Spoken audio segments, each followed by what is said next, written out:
We're now changing gear and talking aluminium, but we're talking about a business that has a similar heritage. It's Hulamin. This one was part of the Tongaat Hewlett Group. It was also part of the Anglo-American stable at some point.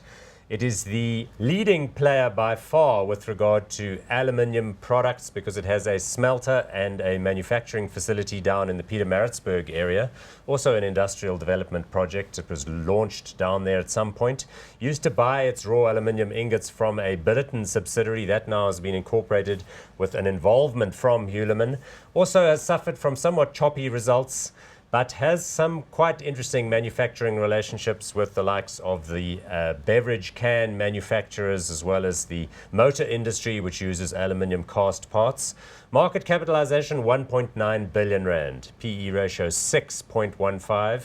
I'm seeing a dividend yield, well, that's pretty good, 5.6, so they did actually distribute some cash recently. Yeah, look, not a bad business at all. Understand it doesn't manufacture raw aluminium.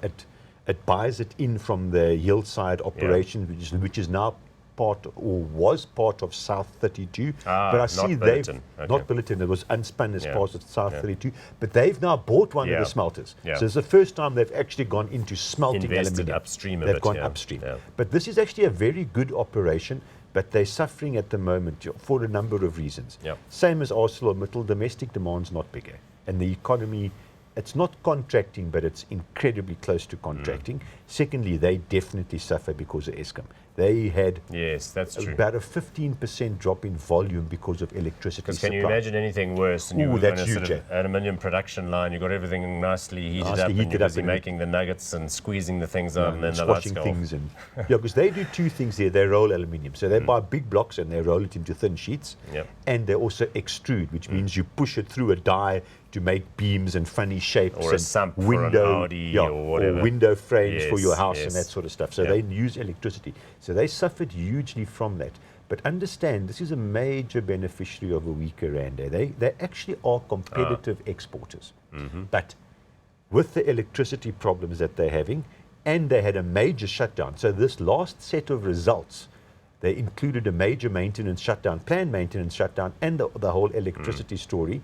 That the next results are going to be significantly better than the last one. Well, let's look at the share price, because that will tell a story, because this one did actually have a bit of a recovery from 2013, and the market demand looked good, and they got a new deal with Nampak to make the ingot slugs for the aluminium cans and all that sort of stuff. And they did a huge expansion, was it 10 years ago? I mean, they spent mega amount of money expanding their plant in Maritzburg. So when China does pick up again, when the global economy stabilizes, or whatever you like to say will happen there, it's actually not a bad company. It's still a commodity company, but it's one of the better ones, because they do add a lot of value to the raw aluminium.